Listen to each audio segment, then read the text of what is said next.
जौहर university एक बार फिर से चर्चा में है। पिछले दिनों भी ये यूनिवर्सिटी चर्चा में थी जब रामपुर डेवलपमेंट अथॉरिटी ने इस यूनिवर्सिटी के 40 में से 38 भवनों को अवैध बताकर गिरा दिए जाने का आदेश पारित किया था। उस आदेश के खिलाफ छात्रों ने आंदोलन किया और उसके बाद उस आदेश पर स्टे हो गया। अब एक बार फिर से ये यूनिवर्सिटी चर्चा का विषय है।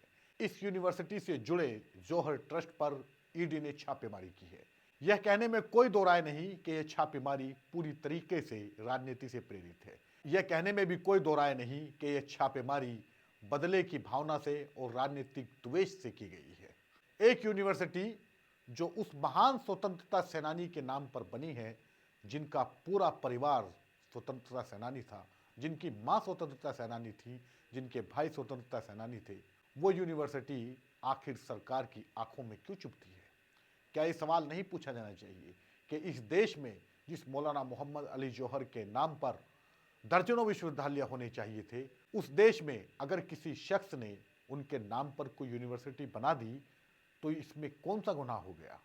एक महान स्वतंत्रता सेनानी के नाम पर बनी यूनिवर्सिटी को किस तरीके से निशाना बनाया जा रहा है, ये आप सब देख रहे हैं। और इसे बचाने वालों में कौन शामिल है, ये भी आप देख लीजिए। दिल्ली के जंतर मंतर पर जब छात्र आंदोलन कर रहे थे तो समाजवादी पार्टी की टॉप लीडरशिप वहां पर उस आंदोलन में शिरकत करने पहुंची थी।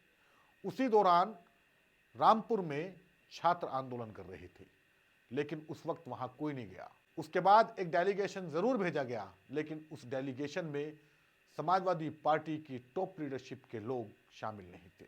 उसमें सपा सुप्रीमो शामिल नहीं थे, उनकी पत्नी डिंपल यादव जो सांसद भी हैं वो भी शामिल नहीं थी। अब फिर से ईडी की कार्रवाई यूनिवर्सिटी के खिलाफ हो रही है। उस पर भी समाजवादी पार्टी के सुप्रीमो की तरफ से सिर्फ ट्वीट किया गया है। ट्वीट करके अपनी जिम्मेदारी को निभाया जा रहा है, या कह लीजिए कि ट्वीट करके अपनी जिम्मेदारी से पल्ला झाड़ा जा रहा है।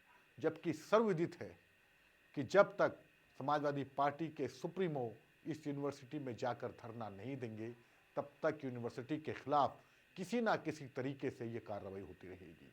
सवाल फिर वही आ जाता है कि एक तरफ ऐसी सरकार है जो यूनिवर्सिटी को गिराने पर तुली है, तो फिर विपक्ष जिसकी जिम्मेदारी इस यूनिवर्सिटी को बचाने की है और जो इन दिनों शिक्षा के मुद्दे उठा भी रहा है, क्या वो अपनी ही पार्टी के संस्थापक द्वारा बनाई गई यूनिवर्सिटी को बचाने के लिए आंदोलन नहीं करेगा?